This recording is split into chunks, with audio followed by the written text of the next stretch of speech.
Up this hour, the Next Chapter program. It was created to address veteran suicide here in El Paso County, but now it's having to scale back some of its services. It's not because the program isn't working. It's because it was a 3-year pilot program and is currently set to expire at the end of June. But now those leading the effort are pushing for at least another 3 more.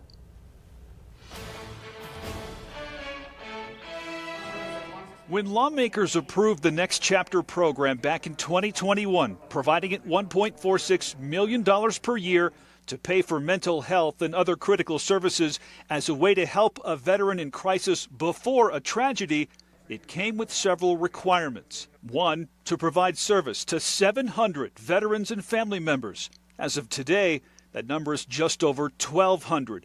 Program Director Damian McCabe is proud of that number, but says it also underlines how widespread the problem is. Even with our best estimate, we had a woeful underestimation of the level of concern in our community.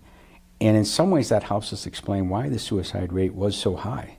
Helplessness and hopelessness sinks in, and then people begin to think about self-harm and taking their own life as a solution to their crisis that they may be experiencing.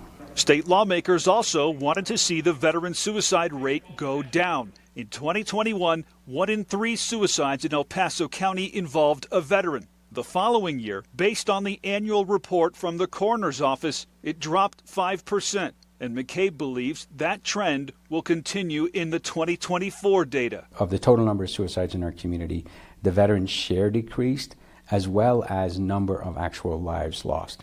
$1.5 million every year is not a small amount of money, and many might question why the VA is not covering these services as opposed to Mount Carmel Veterans Service Center or UC Health as part of Next Chapter. Well, Next Chapter surveys its veterans and found that most of them either tried the VA and it didn't work, or didn't try the VA at all because of its reputation for not being helpful or timely. McCabe and his team are now preparing to go back to the Capitol, present their results, and become a program of record instead of a pilot program. He recognizes that it's a tight budget year, but says lawmakers from both parties are on board in 2025 and hopes to extend it for at least 3 years and as many as 5. McCabe believes the model has worked. We have veterans who, if it were not for the program, would be incarcerated today. We have veterans who would still be addicted to meth or opiates or alcohol.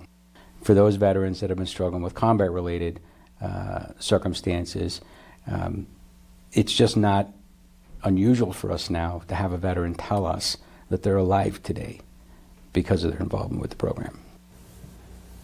To be clear, if you reach out to Next Chapter right now by phone or online, someone will answer your call and help you for free as always. But if your situation likely requires extensive and expensive treatment, for example, substance abuse, Damian says it would be inappropriate to begin that type of care without knowing for certain whether Next Chapter will be around to see it through. We expect to know by the end of March whether it will continue or not. Hopefully it does.